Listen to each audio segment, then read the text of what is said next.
وكفى وسلام على عباده الذين اصطفى. أما بعد،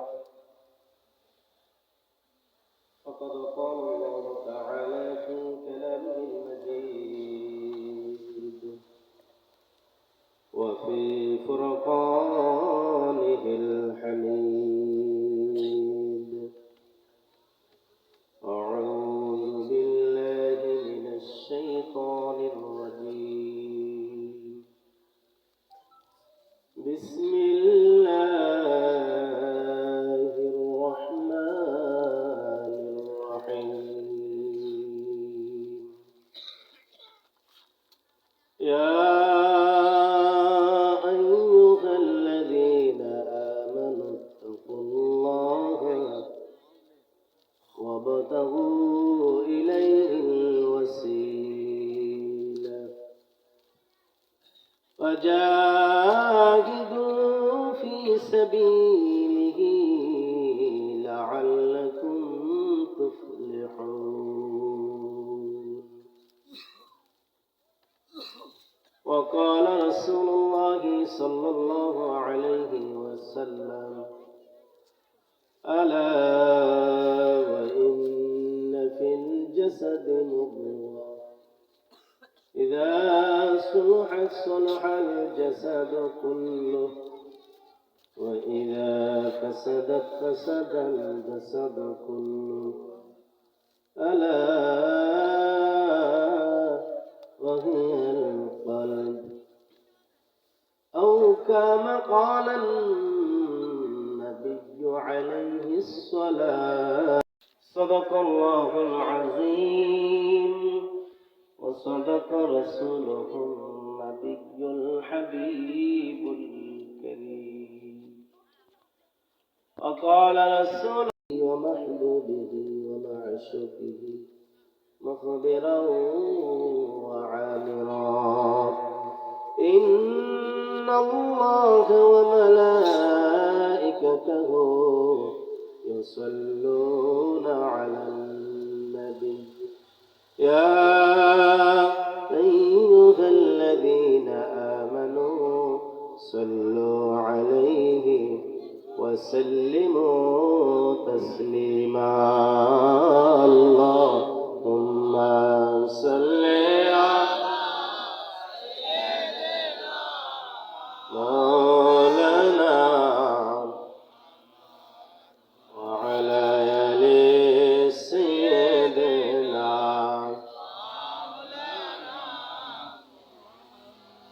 اللهم صل على سيدنا مولانا محمد وعلى آل سيدنا.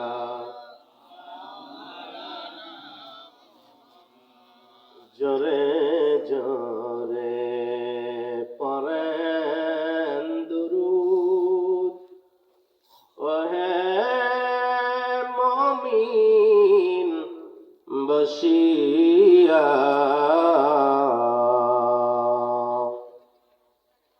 মোদের দুরূদ শোনেন নবীজি রওজা পাকে শুইয়া। اللهم صل على سيدنا مولانا محمد وعلى آل سيدنا.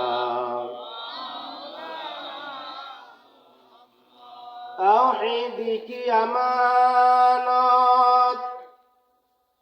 سینوں میں ہے ہمارا، آسان نہیں مٹانا نام و نشان ہمارا. بلغ العلا بکمالہ کشف الدجى بجماله حسنت جميع خصاله. صلوا عليه وآله. لا إله إلا الله সবাই সবাই আওয়াজ দিয়ে লা ইলাহা লা ইলাহা ইল্লাল্লাহ লা ইলাহা ইল্লাল্লাহ লা ইলাহা আকাশের মালিক তুমি আল্লাহ, জমিনের মালিক তুমি আল্লাহ, লা ইলাহা ও লা ইলাহা ও লা ইলাহা হায়াতের মালিক যেই আল্লাহ, মৌতের মালিক সেই আল্লাহ, লা ও লা ইলাহা লা ইলাহা ইল্লাল্লাহ মুহাম্মাদুর আনতাল আলিমুল হাকীম। رب اشرح لي صدري ويسر لي أمري واحلل عقدة من لساني يفقه قولي। الحمد لله ঐতিহ্যবাহী নানুপুর দরবার শরীফের আজকে ৩০তম ইসালে সাহাবের মাহফিল। আজকের যিনি সম্মানিত গদ্দিনী শিল্পীর শাহ আহমদ বিন ওয়াজিউল্লাহ সাহেব, উপস্থিত উলামায়ে কেরামগণ, উপবিষ্ট আমার সামনে বিভিন্ন এলাকা থেকে দূর দূরান্ত থেকে আগত মুসল্লিনে কেরাম, দিনদার নেককার ফরহেজগার আল্লাহর বান্দাগণ,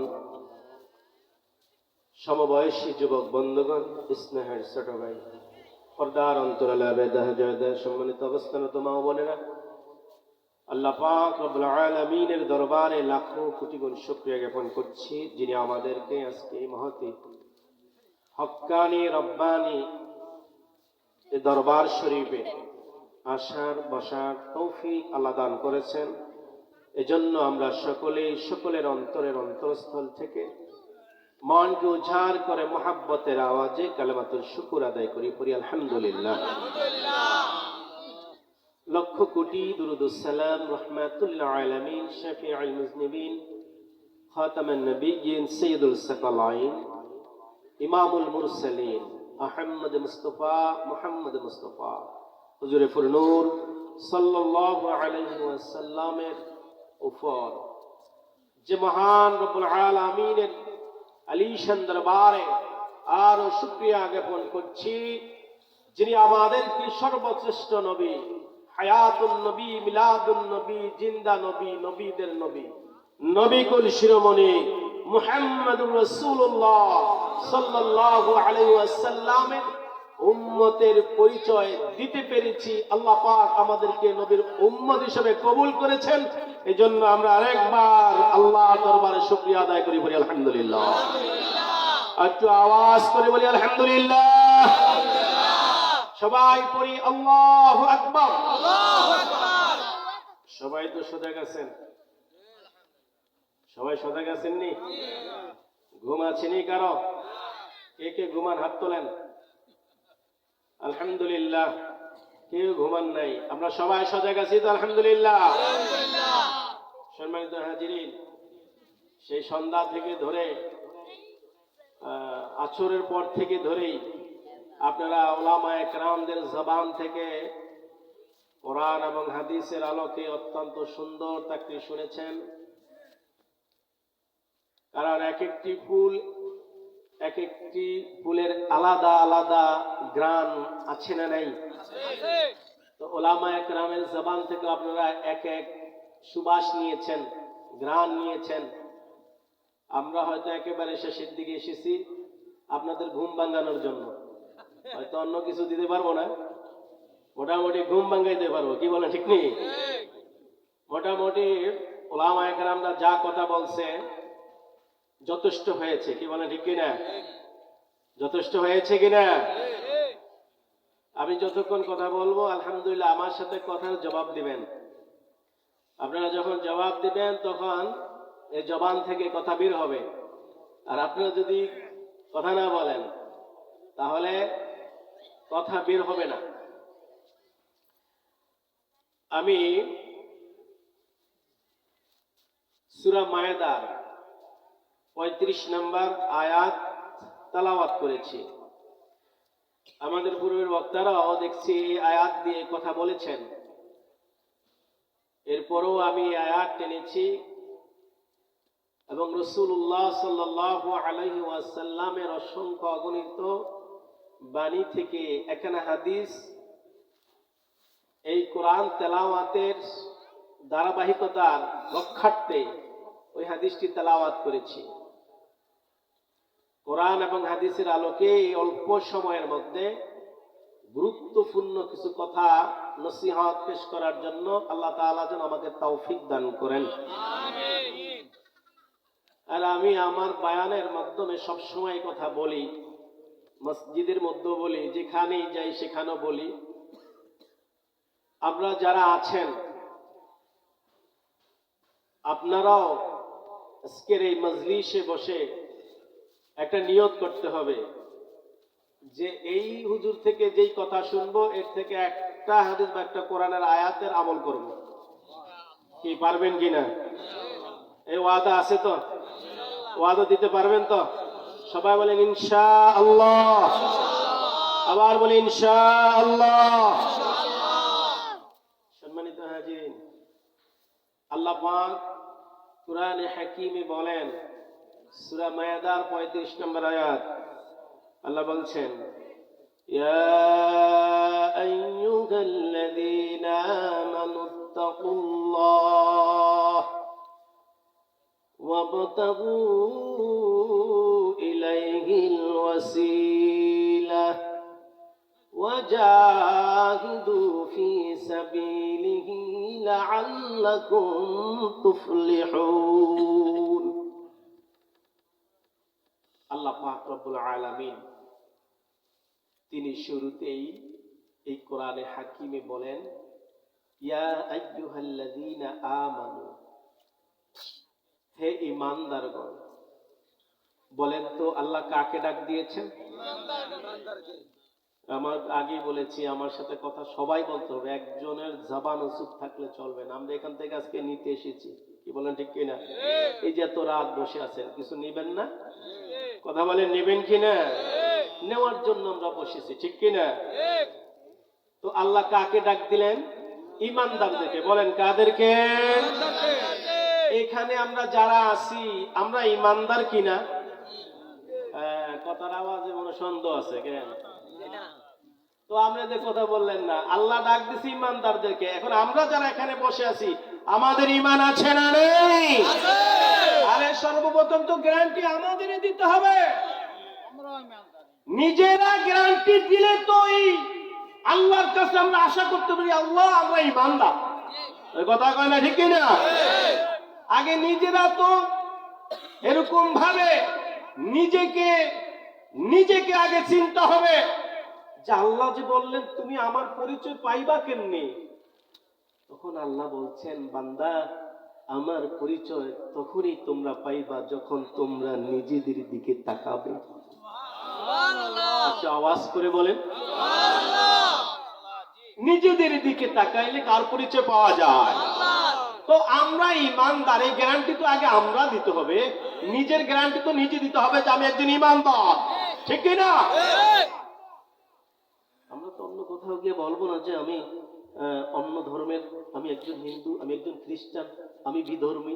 এই কথা বলতে পারবো আমরা? সবাই বলেন পারবো? তো আমাদের পরিচয় ঈমানদার। আমাদের পরিচয় কি? এবার আল্লাহ বলছেন ইত্তাকুল্লাহ, ঈমানদাররা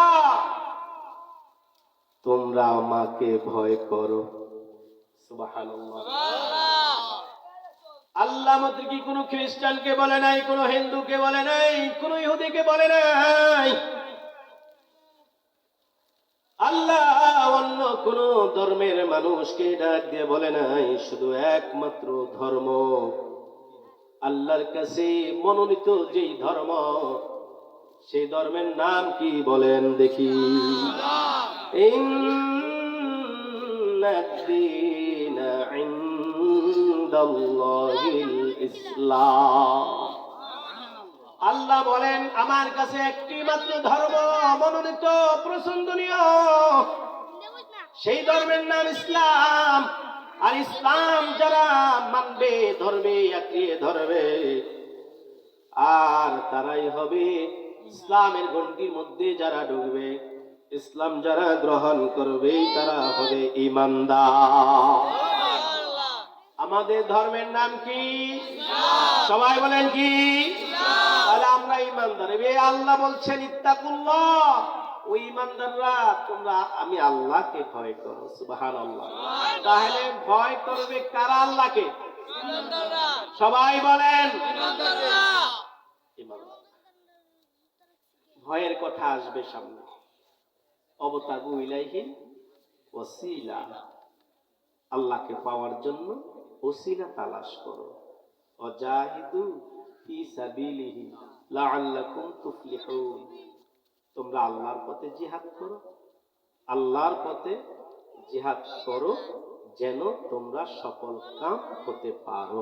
সুবহানাল্লাহ। সম্মানিত হাজিরিন, এই আয়াতে কারিমা আল্লাহ পাক রব্বুল আলামিন একজন ঈমানদারের তিনটা গুণের কথা বলেছেন। কয়টা গুণের কথা? তিনটা গুণ। একজন ঈমানদারের এই আয়াতে কারিমায় তিনটা গুণ অর্জন করতে হবে। বলেন কয়টা গুণ? এক নম্বরে গুণের নাম হচ্ছে তাকওয়া। বলেন কি? দুই নাম্বার গুণ হচ্ছে আল্লাহকে পাওয়ার জন্য উসিলা ধরা। আল্লাহকে পাওয়ার জন্য কি ধরা? তিন নাম্বার আল্লাহর পথে জিহাদ করা। আল্লাহর পথে কি করা? এই তিন গুণ যার মধ্যে থাকবে, এই আয়াতে কারিমায় প্রমাণ করে ও হচ্ছে ঈমানদার। সুবহানাল্লাহ বলেন। সম্মানিত হাজিরিন, আল্লাহ যে বলছেন ইত্তাকুল্লাহ, আল্লাহকে ভয় করার জন্য। বলেন আমরা কাকে ভয় করব? আল্লাহকে ছাড়া অন্য কাউকে ভয় করা যাবে? সবাই বলেন দেখি। আল্লাহকে ছাড়া অন্য কাউকে ভয় করা যাবে না। আল্লাহ সেই কথাও বলেছেন সূরা বাকারার আয়াত নাম্বার 150। আয়াত নাম্বার কত? 150। আল্লাহ জানিয়ে দিয়েছেন ইল্লাল্লাযীনা যালামু মিনহুম ফালা তাখশাওহুম ওয়াখশাওনি। সুবহানাল্লাহ। সুবহানাল্লাহ। আল্লাহ বলেন যে তোমরা তাদেরকে অর্থাৎ মানুষকে ভয় করো না, ভয় করবে একমাত্র আমি আল্লাহ। সবাই বলেন সুবহানাল্লাহ। মানুষকে ভয় করা যাবে না? তো আমরা তো মানুষকে ভয় করি। তো বলে হুজুর কেমনে মানুষকে ভয় করি? এই যে সামনে আসতেছে দেখবেন, মাহে রমজান আসতেছে না? এই মাহে রমজানে দেখবেন একদল লোক আছে, দোকানদাররা, হোটেল ব্যবসায়ীরা, চায়ের দোকানের ব্যবসায়ীরা, সামনে দেখবেন বড় একটা কাপড় ঝুলাবে, আর ভিতরে কিছু মানুষ সেখানে কি করবে? তারা খাওয়া দাওয়া করবে। এখন যদি আপনার দোকানদার ভাইকে যদি জিজ্ঞেস করেন ভাই পর্দা লাগাইছেন কেন, সামনে কাপড়টা লাগাইছেন কেন? ওরা খাইলে মানুষ দেখবে এই জন্য। ওরে মানুষ রে ভয় পায়। কারে ভয় পায়? সবাই কর না, কাকে ভয় পায়? ও মানুষকে ভয় পায়। অথচ আল্লাহ বলেন তোমরা মানুষকে ভয় করো না, ভয় করবে কাকে? আল্লাহকে। সবাই বলেন কাকে? আল্লাহকে। এখন আমি 2-3 জন আমরা ঈমানদার হয়ে থাকবো, আর ওরা দোকানপাট খুলে পর্দা লাগিয়ে খাওয়াবে, আর আমরা যারা না জিহাদ করতে হবে। কথা কয় না? জিহাদ করতে হবে কিনা? সেই জিহাদটা হলো কি? নফসের সাথে জিহাদ। আর ওই ব্যক্তির প্রতি জিহাদটা হলো এরকম যে ভাই আমি তো রোজা রেখেছি, আরো কো মানুষ রোজা রেখেছে, আপনি দোকান খুলে রেখে আপনি অনেক মানুষের রোজাকে ভঙ্গ করতেছেন। আপনি রোজা রাখতে দেন নাই। যদি আপনার দোকানটা বন্ধ রাখতেন